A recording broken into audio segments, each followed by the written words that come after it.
Bonjour à tout le monde.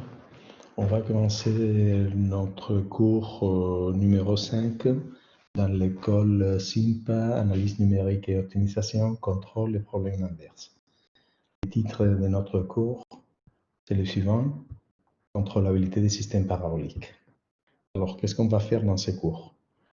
L'objectif général, c'est présenter quelques techniques et aussi quelques résultats de contrôlabilité des systèmes d'une équation ou plusieurs équations paraboliques. Alors, il y a deux mots-clés. Le premier, c'est contrôlabilité. Le deuxième, c'est équation parabolique. D'accord? Voilà, notre cours va être divisé en trois sections. La première session de 1h30, autour de 1h30 chacune des sections. La première session va être dédiée à la contrôlabilité des systèmes différentiels ordinaires. Dans une deuxième session, on va traiter les cas de la contrôlabilité des problèmes scalaires, paraboliques, dans ce cas. Et la dernière section va être dédiée à la contrôlabilité des problèmes paraboliques, mais non scalaires. D'accord? Et aussi, dans la dernière partie, on va aussi traiter le cas de la contrôlabilité frontière. Alors voilà, on va commencer avec la première session, la session dédiée à la contrôlabilité des systèmes différentiels ordinaires. Cette session va être divisée en trois parties. La première partie, c'est une petite introduction. Après, on va traiter la contrôlabilité des systèmes différentiels ordinaires et linéaires. Dans une dernière partie, on va donner quelques méthodes pour obtenir la contrôlabilité dans ce cas des systèmes différentiels ordinaires non linéaires. Alors voilà, qu'est-ce que c'est la contrôlabilité?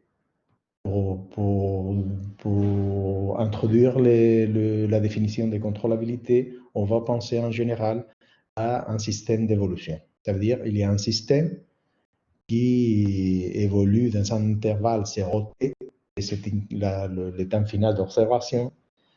Et on va supposer que dans notre système, on peut agir. On peut agir avec un certain élément, une certaine fonction V qui appartient à U. Bon, comme c'est un problème d'évolution, il y a une condition initiale, Y0, pour ce système. Alors voilà, on va supposer que pour chaque donnée initiale, Y0, et pour chaque contrôle, il y a une seule solution de notre problème. D'accord? La solution, c'est, dans ces cas, ça dépend de V, ça dépend d'Y0, et la solution s'appelle YV. D'accord? Et c'est un système d'évolution. Alors, IV de t, pour chaque t, appartient à un certain H, un certain espace de Hilbert H. Avec cette notation, on dit que le système est exactement contrôlable autant t si pour chaque donnée initiale, Y0, et pour chaque donnée finale, au état désiré, YD dans H, il y a un contrôle V tel que la solution de notre problème autant t est égal à YD. De la même manière, on va dire que le système il est contrôlable, exactement contrôlable aux trajectoires si pour toute trajectoire de notre système, une trajectoire du système c'est simplement une solution liée à une certaine donnée initiale lié à un certain contrôle V tilde. On va dénoter I tilde la trajectoire. Alors, pour I tilde fixé, la trajectoire fixée, il y a un contrôle V, un U, tel que la solution qui correspond à la donnée initiale Y0 et au contrôle V. Bon, la solution IV de t est égale à I tilde de t. I tilde, c'est la trajectoire qu'on vient de fixer. D'accord? C'est aussi très intéressant le cas où ID est égal à 0. Alors, si on peut contrôler exactement l'état final YT égal à 0, on va dire que notre système est contrôlable à 0 ou nul contrôlable. Et finalement, on va dire que le système il est approximativement contrôlable, autant T, si pour chaque donnée initiale, pour chaque YD et pour chaque distance epsilon, il y a un contrôle V tel que la solution se trouve très très proche de YD. La norme dans H, c'est plus petit que epsilon. Alors voilà, peut-être on n'est pas capable d'arriver justement sur ID, YD, mais en tout cas, on peut arriver très très proche de YD. Bon, je vais vous montrer un petit dessin qui, bon, c'est d'une manière simple, voilà le cas de la contrôlabilité exacte. On fixe la donnée initiale, on fixe la donnée finale, et il y a un contrôle tel que la solution IV de t au temps quand t est égal à YT. Bon, de la même manière, si on fixe, dans ce cas, on fixe la trajectoire I tilde et on fixe la donnée initiale, il y a un V, un contrôle tel que la solution qui correspond à Y0 et à V, au temps t est égal à I tilde de t. Bon, ça, c'est le cas. Le troisième dessin, c'est le cas où la donnée finale, c'est 0. Ça, c'est le cas de la contrôlabilité à 0. Et finalement, voilà le cas de la contrôlabilité approchée. Pour chaque Y0 et pour chaque epsilon et pour chaque ID, il y a un contrôle tel que la solution IV de t, bon, au t égale grand T, est dans la boule des centres ID et rayon epsilon. Bon, ça c'est un petit dessin de la définition qu'on vient de donner. D'accord?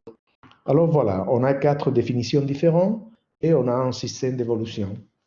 Et bon, le résultat qu'on peut obtenir, contrôlabilité exacte, ou soit la contrôlabilité trajectoire, contrôlabilité à 0, ou nulle contrôlabilité, ou contrôlabilité approchée, ça dépend du caractère de notre système. Par exemple, typiquement, dans les cas D ou H, que c'est l'ensemble, c'est l'espace où notre solution évolue, alors si H c'est des dimensions finies et notre système c'est réversible, alors on va obtenir quelques propriétés. Ça va être le cas d'un système différentiel ordinaire. Si H c'est en dimension finie et par exemple notre problème c'est un problème réversible, par exemple les équations des ondes, alors les résultats qui sont possibles d'obtenir changent. Et finalement, que c'est le cas qu'on va aussi traiter, les cas où H c'est en dimension infinie et le problème c'est un problème irréversible, par exemple pour l'équation de la chaleur. On va voir que les types de résultats qu'on peut obtenir changent aussi. D'accord? Alors voilà, on va commencer. On a décrit qu'est-ce que c'est la contrôlabilité d'une manière générale.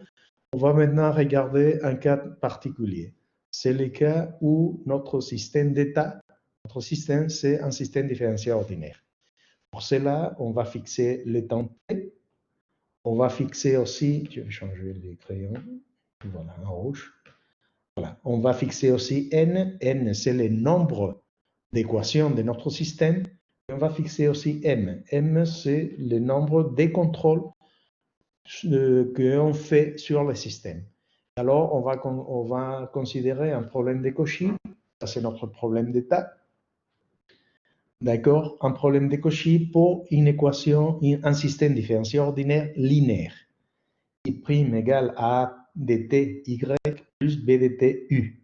Ça, sur l'intervalle 0t, et puis une condition initiale, y de 0 égale à y de 0, pardon, égale à y0. Qu'est-ce que c'est A? A dt, c'est une matrice carrée d'ordre n. D'accord? Et par rapport au temps, A, elle est continue. Et qu'est-ce que c'est B? Bon, B, dans ce cas, pardon. Voilà. B, dans ce cas, c'est aussi une matrice. En général, ce n'est pas une matrice carrée. C'est une matrice qui, avec n lignes et m colonnes. D'accord? Et par rapport au temps, c'est aussi une fonction B, c'est une fonction continue. D'accord? Y0, je viens de le dire, c'est la donnée initiale, appartient à Rn. D'accord? Qu'est-ce que c'est V? Pardon, qu'est-ce que c'est U? Dans notre cas, U, c'est le contrôle. Qu'est-ce que c'est U? C'est une fonction qui dépend de t. U de t, c'est un vecteur qui a m composantes, c'est la fonction de contrôle. D'accord? Et qu'est-ce que c'est U? U, c'était l'espace où U, le contrôle U, vivait. Dans notre cas, c'est L2 de 0t. Ça veut dire que U de t, c'est un vecteur avec m composantes, et U de t, c'est une fonction de L2. Et qu'est-ce que c'est Y? Bon, Y, c'est la solution de notre problème 1. Et Y, c'est une fonction aussi qui dépend du temps. Et U de t, c'est un vecteur de Rn. Ça, c'est la fonction d'état. D'accord? Dans notre cas, U de t, en général, U de t appartient à Rn. Pour chaque t, U de t appartient à Rn. Alors, c'est l'exemple des systèmes d'évolution où les systèmes évoluent dans un espace de dimension finie. Dans ce cas, c'est Rn. Bon, notre objectif, c'est justement contrôler notre système 1, que c'est un système où il y a n fonctions, y à n composantes, et on veut contrôler avec un contrôle u, et u, c'est un vecteur qui dépend du temps, et u, c'est un vecteur de m composantes. Alors, on veut contrôler avec m contrôle un système où il y a n variables. C'est clair que le cas le plus intéressant, c'est le cas où n, c'est plus petit que m. Ça veut dire le nombre de contrôles, c'est plus petit que le nombre d'équations. D'accord? Voilà notre objectif. D'abord, on va voir si pour chaque u et pour chaque y0, notre problème s'est bien posé. Ça veut dire s'il y a une seule solution du problème de Cauchy et s'il y a dépendance continue de la solution par rapport aux données y0 et u. La réponse est oui. C'est oui. Voilà, ça c'est le résultat d'existence. Pour chaque y0 et pour chaque contrôle, u dans L2, c'est roté à valeur dans Rm, notre système a une seule solution. Une seule solution qu'elle est continue. La valeur dans Rn, ça veut dire u de t, c'est un vecteur et par rapport au temps, elle est continue. D'accord? Elle est dérivable presque partout dans l'intervalle 0t. Et du coup, on a une expression. On a une expression explicite de la solution. U de t est égal à f de t, f0 moins 1, y0, plus l'intégrale de ces termes. Tout ça. D'accord? Qu'est-ce que c'est f de t? F de t, c'est une matrice fondamentale. Ça veut dire, c'est une fonction C1 dans l'intervalle 0t à valeur dans LR, à valeur matrice carrée, ordre n, qui satisfait des conditions. La première, c'est que f' de t est égal à f de t. La seconde condition dit que le déterminant, c'est différent de 0. Alors voilà, ce n'est pas difficile de montrer qu'avec une telle matrice fondamentale, la solution, avec une matrice fondamentale, la seule solution de notre problème de Cauchy 1, elle est donnée avec la formule de Duhamel. D'accord? Et du coup, on peut démontrer aussi la continuité de la solution par rapport aux données. On peut démontrer qu'il existe une constante C pour laquelle la norme de Y dans les fonctions continues, c'est plus petit que C fois la norme de Y0. Y0, c'est un élément de Rn. Ici, par exemple, on peut considérer la norme euclidienne de Rn. Alors, c'est plus petit que la norme de Y0 plus la norme de U en L2. D'accord? Notre problème est bien posé. L'existence et l'unicité des solutions. D'accord? Voilà. Maintenant, quelles sont les définitions pour notre système en concret? Voilà. C'est la même chose que tout à l'heure. Le système, il est exactement contrôlable. C'est pour toute donnée initiale et pour toute donnée finale. Dans Rn, il y a un contrôle U tel que la solution de notre problème de Cauchy 1 satisfait I de t égale à ID. De la même manière, on dit que le système il est exactement contrôlable à 0 ou nul contrôlable. Autant t si pour chaque donnée initiale, il y a un contrôle tel que la solution autant t est égale à 0.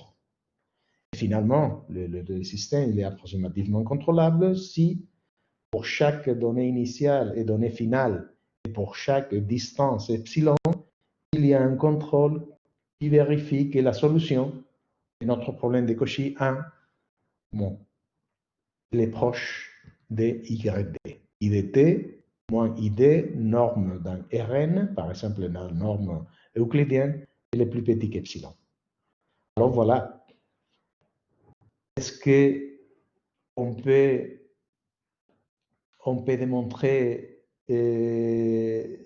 démontrer en général un résultat de contrôlabilité exact? Parce que voilà, c'est la plus forte des définitions.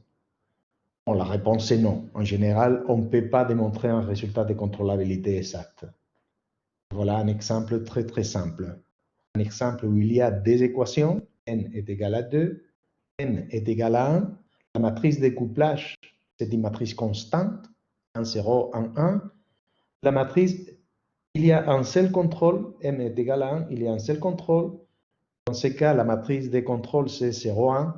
Cela dit que la deuxième équation, elle est contrôlée et pas la première. La première, si vous voyez, il n'y a pas de contrôle direct sur la première. Alors voilà, ce système, c'est facile à démontrer que le système, il n'est pas contrôlable. Il n'est pas contrôlable parce que vous voyez bien que la première équation de notre système, elle est indépendante du contrôle. Alors, y de 1 dt est égal à y01 fois l'exponentielle. Et c'est clair qu'on ne peut pas arriver à, bon, on peut pas arriver à un état désiré dans ce cas autant t, d'accord? Parce que la solution elle est indépendante du contrôle. Alors en général, un système différentiel ne doit être ou ne peut pas être contrôlable et le résultat de contrôlabilité évidemment doit dépendre de A, la matrice de couplage, et aussi de B, la matrice de contrôle. D'accord? Alors voilà, on va commencer à donner des conditions nécessaires et suffisantes de contrôlabilité pour un système différentiel ordinaire. D'accord? Alors, on considère de nouveau, je vous rappelle, le système 1. Voilà, notre système 1. Voilà, l'objectif maintenant va être de traiter de donner une condition nécessaire et suffisante pour la contrôlabilité exacte de ce système 1. D'accord? Bon, pour cela, on va introduire un ensemble, l'ensemble d'états atteignables, d'accord, RT, Y0. D'accord, c'est l'ensemble d'états atteignables de notre système. Et qu'est-ce que c'est ça? C'est simplement YU dt avec Y de U, solution de notre problème 1 associé à U et aussi à Y0. D'accord? Et bon, c'est clair qu'avec R, d'abord, RT, Y0, c'est une variété affine, d'accord, de Rn.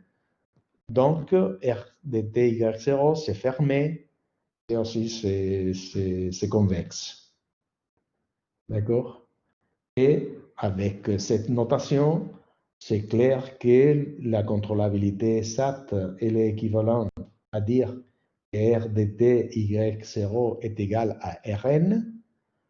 La contrôlabilité à 0 est équivalente à dire que 0 appartient à R de T, Y0. Et finalement, la contrôlabilité approchée est équivalente à dire que R de T est dense dans Rn. Ça, c'est équivalent. Et bon, on peut donner une première remarque. Je vais commencer avec 2.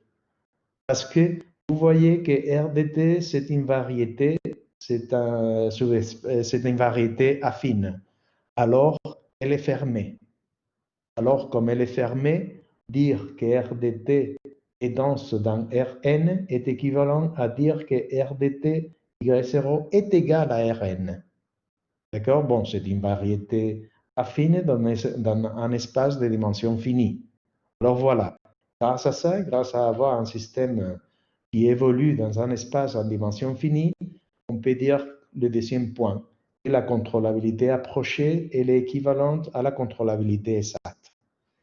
Mais si on utilise maintenant la linéarité, alors la linéarité dit que pour aller de y0 à n'importe quelle idée, bon, la linéarité, non, peut-être je vais l'expliquer un peu plus. Voilà, je vais expliquer le premier point.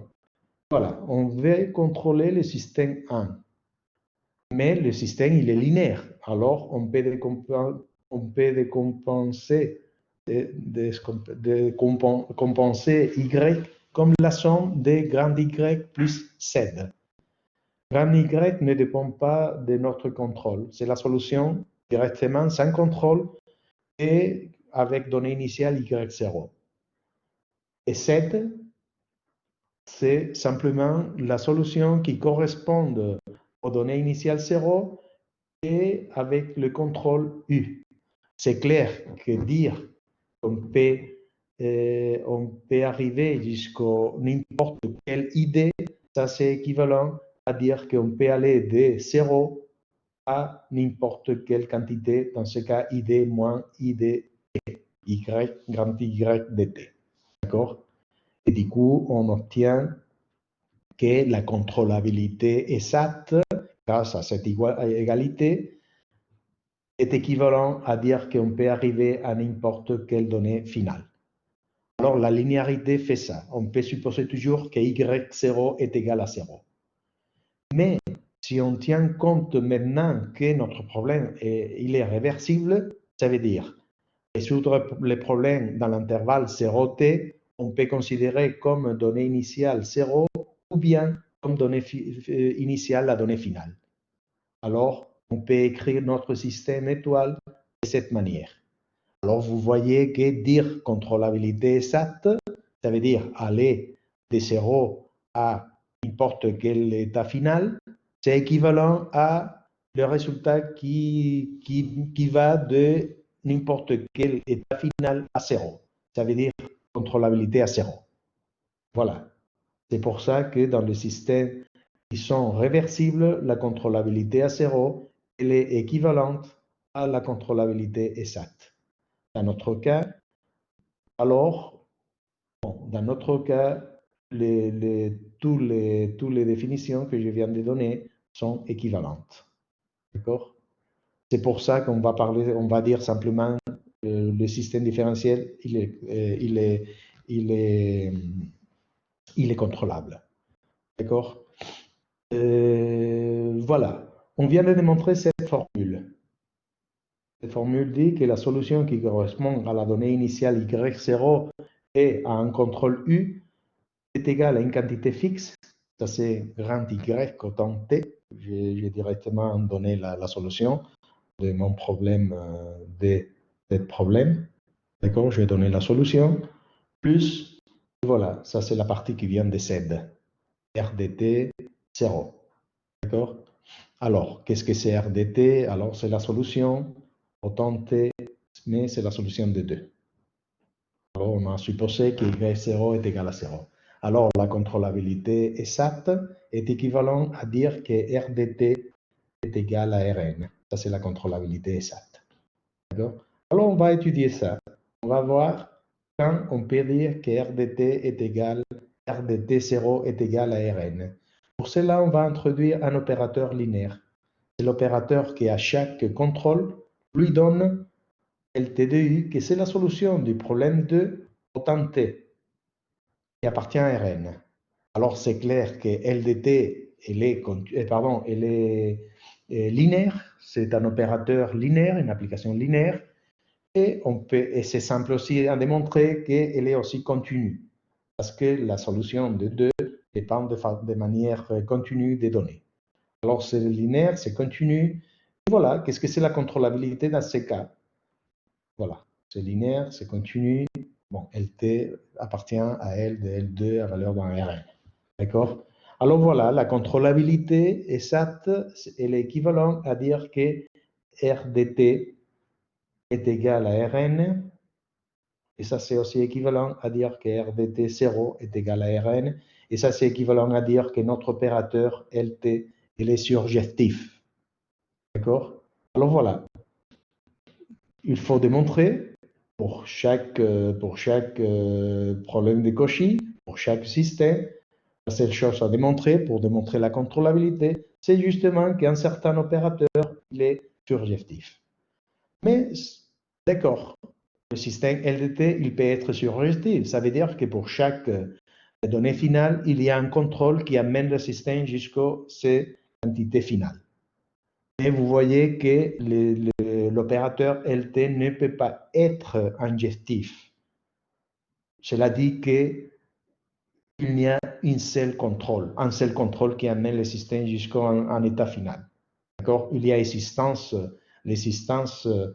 des contrôles, des contrôles ou la contrôlabilité exacte dit que LDT est surjectif et l'unicité du contrôle dit que le LDT est injectif. Mais c'est clair que LDT ne peut pas être injectif parce que ça, c'est un espace en dimension infinie et ça, c'est un espace en dimension finie. Alors, LDT, c'est clair qu'il ne peut pas être ne peut pas être injectif. Alors, si on peut résoudre le problème de contrôlabilité, c'est clair que le contrôle n'est pas unique. D'accord? Alors, voilà, on sait qu'est-ce que c'est la contrôlabilité. On sait que la contrôlabilité, c'est justement, c'est équivalent à démontrer qu'un certain opérateur, il est surjectif, d'accord? Et ce qu'on va faire maintenant, c'est qu'on va démontrer que la contrôlabilité, c'est aussi équivalent à une certaine propriété dans notre opérateur, dans notre problème de Cauchy. C'est le problème adjoint. D'accord? Pour cela, on va considérer la matrice A étoile. A étoile, c'est la matrice transposée et conjuguée. Bon, ici, conjuguée, on est en train de travailler dans le cas réel. Alors, A étoile, c'est simplement la matrice transposée. Avec A étoile, on va écrire le système moins phi prime égale à A étoile de t fois phi. Avec phi de t égale phi 0. D'accord? Alors, on va démontrer que la contrôlabilité est équivalente à une certaine propriété pour les solutions de notre problème adjoint. Pour cela, on doit démontrer un premier résultat, un résultat qui lie, d'accord, qui lie les solutions du problème adjoint avec les solutions du problème 2. Problème 2, voilà, je vous rappelle, c'est ce problème-là.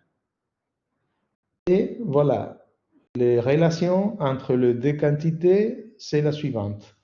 Si vous fixez un contrôle et vous fixez une donnée phi de 0, alors si y de u, c'est la solution de 2 et phi, c'est la solution du problème adjoint, alors la solution et le problème adjoint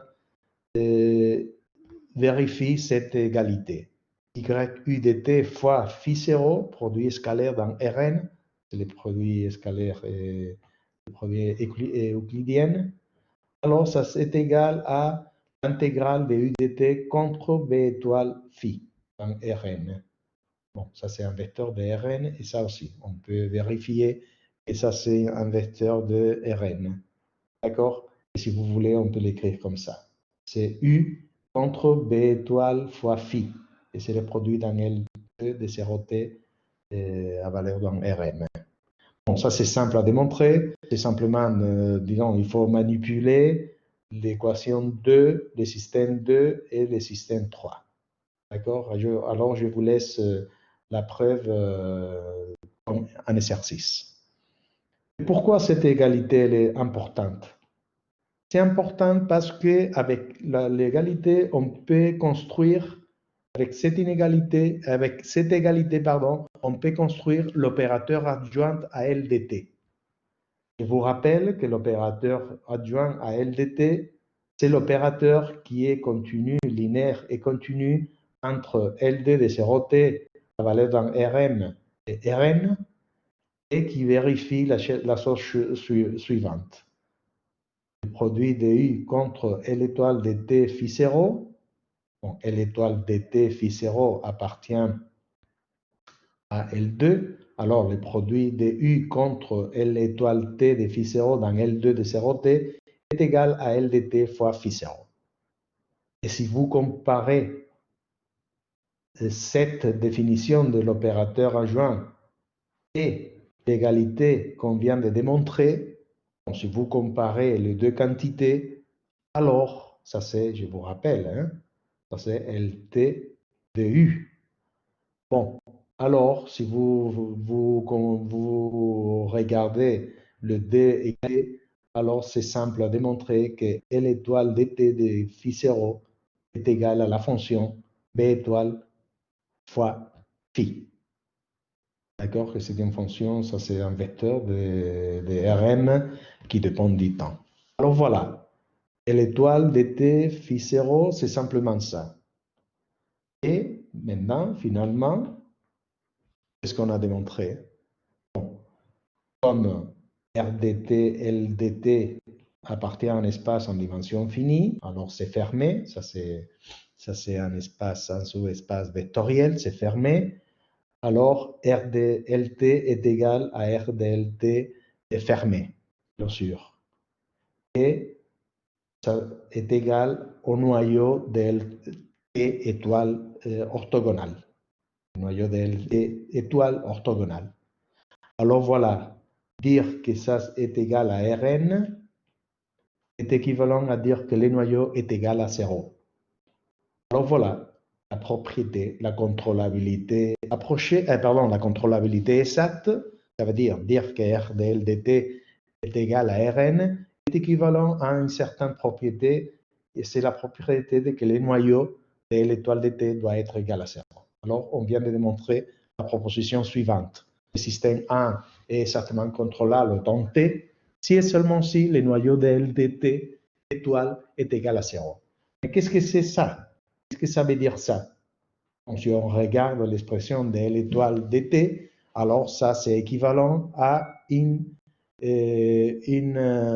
propriété de continuation unique pour le problème adjoint. La propriété dit la chose suivante. Si B étoile phi est égal à 0 dans L2 de 0t puissance m, alors phi 0 est égal à 0. Ça c'est la continuation unique. Ça veut dire que la seule solution de notre problème adjoint 3, qui vérifie B étoile fois phi est égal à 0, c'est la solution qui correspond à phi 0 égale à 0. Ça veut dire la solution phi égale 0. C'est la continuation unique. Et voilà, on vient de démontrer l'équivalence. D'accord? Alors, on peut introduire, dans le cas où le système est certainement contrôlable, on sait qu'on a la continuation unique pour le problème adjoint, alors on peut introduire une norme. Et voilà la norme, c'est la norme de phi 0, la norme LT étoile, elle est donnée par cette relation, l'intégrale de B étoile fois phi de puissance en demi. C'est clair que la continuation unique dit que ça c'est une norme, et comme on travaille dans un espace en dimension infinie, d'accord, toutes les normes sont équivalentes. Cela dit que la norme de phi 0 doit être plus petite qu'une constante fois la norme qu'on vient de définir. D'accord? Alors, ça s'appelle une inégalité inverse pour notre problème, d'accord, adjointe. Et si vous voulez, on vient de démontrer un autre résultat. On vient de démontrer, je crois que je l'écris plus tard. Ah non, non, bon. On vient, ça c'était un résumé, on vient de démontrer que les 4 définitions de contrôlabilité sont équivalentes et on vient de démontrer que le système 1 est exactement contrôlable au temps t si et seulement si il y a une constante, c'était pour laquelle on a l'inégalité inverse, et ça c'est équivalent à dire que le noyau de LT étoile est égal à 0, et si vous voulez, ça c'est aussi équivalent à la propriété des contrôles, la propriété des continuations uniques. D'accord? Ça, on a démontré ça. Bon, maintenant, qu'est-ce qu'on va faire? On va traiter de voir, parce que, bon, on a démontré simplement ça, on a démontré ces résultats. Et bon, en général, démontrer la continuation unique, ce n'est pas simple. Alors maintenant, on va donner un critère pour lequel, un critère qui donne une condition nécessaire et suffisante de contrôlabilité. Et pour cela, on va introduire une matrice QT, une matrice carrée. Une matrice, c'est la matrice des Lagrangiens, d'accord? Et c'est une matrice symétrique, d'accord? Et qui est donnée avec cette formule. Comme toujours, f dt, c'est une matrice fondamentale de notre système I' égale à dt y. D'accord? Alors voilà, c'est simple à démontrer que c'est vraiment une matrice carrée, appartient à L de Rn, c'est une matrice carrée d'ordre n, d'accord? Et bon, c'est clair aussi qu'elle est symétrique, c'est une matrice symétrique, d'accord? Bon, je vous laisse aussi un autre exercice. Il faut démontrer 3 points. Le premier, c'est que la matrice QT ne dépend pas de la matrice fondamentale F qu'on a choisie. D'accord? Ça ne dépend pas de F. Si vous changez et vous travaillez avec une autre matrice fondamentale, alors QT va être toujours la même. Bon, si F, c'est une matrice fondamentale de notre système, I' à dt y, bon, alors ça c'est équivalent à dire que cette fonction, ft étoile moins 1, c'est une matrice fondamentale de moins f' égale à étoile t fois phi. Ça veut dire le problème adjoint. D'accord? Et grâce à ça, grâce au deuxième point, on peut démontrer le troisième point. C'est que Qt de phi 0 est égal à cette quantité. C'est Lt de l'étoile T de phi 0. Bon, on peut démontrer ça, que Qt est égal à cette quantité. D'accord? Alors, je vous laisse ça comme un exercice. D'accord? Et on va utiliser la dernière formule pour écrire un nouveau résultat. Voilà, le théorème dit que le système 1 est exactement contrôlable si et seulement si le déterminant de Qt est différent de 0. Et ça, c'est la condition nécessaire et suffisante de contrôlabilité. La matrice de Lagrangiens doit avoir déterminant différent de 0, ça veut dire que ça doit être une matrice symétrique et régulière. D'accord? Bon, ça c'est simple parce que je vous rappelle que il faut démontrer la contrôlabilité, elle est équivalente à dire ça. Et ça est égal à 0. Alors voilà, on va regarder qu'est-ce que c'est le noyau de LDT. Alors, phi 0 appartient au noyau de LDT si et seulement si L étoile dt phi 0 est égal à 0 dans L2. Ça, c'est équivalent à dire que la norme dans L2 est égale à 0. Ça, c'est la norme. Mais comme ici, on a l'opérateur adjoint, on peut passer ça de l'autre côté. Alors voilà, ça c'est pareil qui dire que phi 0 contre cet vecteur, un Rn, est égal à 0. Mais, comme ça c'est Qt, voilà, cela dit que ça c'est phi 0 étoile fois Qt fois phi 0 est égal à 0. Et dire que ça est égal à 0, c'est équivalent à dire que phi 0 appartient au noyau de Qt.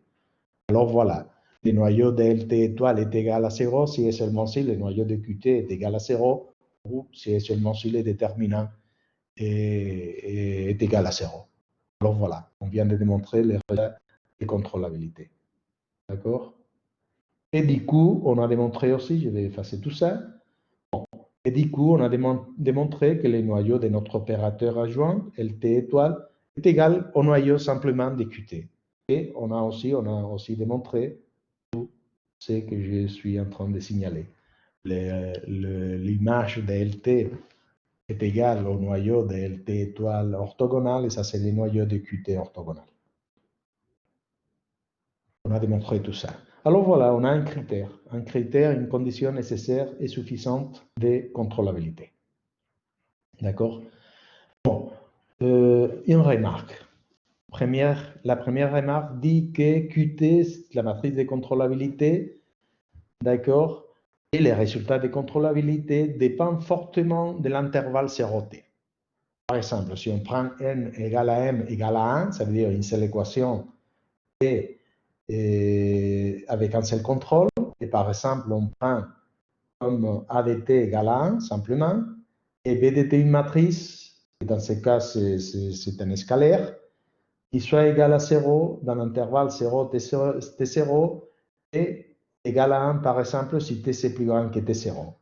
Alors, c'est clair que dans ce cas, qt est égal à 0 pour tout t.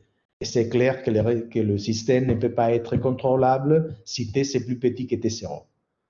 Peut-être il est contrôlable à partir de t0, mais vous voyez que les résultats de contrôlabilité dépendent de l'intervalle. D'accord? C'est la première question. D'accord? Et la deuxième, c'est dans le cas, bon, on vient de dire ça. La même remarque, on vient de la faire il y a quelques minutes.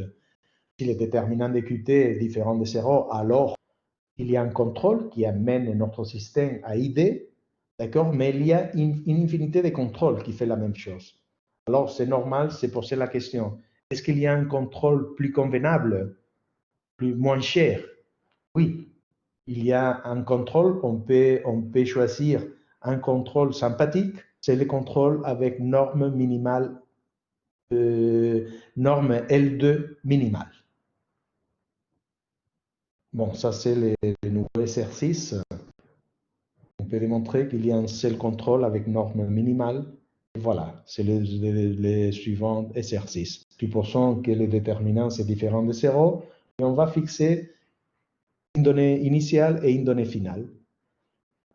On va traiter U. U sont l'ensemble des contrôles qui amènent notre système de Y0 à YD, autant T, d'accord, c'est ensemble. C'est simple à démontrer que c'est un ensemble avec un cardinal infini, d'accord, c'est un ensemble infini. Et bon, comme notre problème il est linéaire, c'est simple à démontrer que U c'est une variété affine. Ça veut dire en particulier que c'est enfermé et c'est aussi un convexe. C'est un ensemble convexe. Alors, on va poser un problème de minimisation. On veut trouver le minimum d'un certain fonctionnel. C'est la norme L2 du contrôle. Alors, on va choisir entre tous les contrôles qui amènent notre système de Y0 jusqu'au YD, on va essayer de trouver celui qui a la norme la plus petite. D'accord? Bon, alors il faut prouver que le problème 5 a une seule solution, c'est le contrôle des normes minimales. D'accord? Et il faut démontrer que le contrôle, on a une expression de notre contrôle I chapeau de t. Voilà l'expression. Il faut démontrer aussi que sa norme, c'est la norme minimale, c'est clair.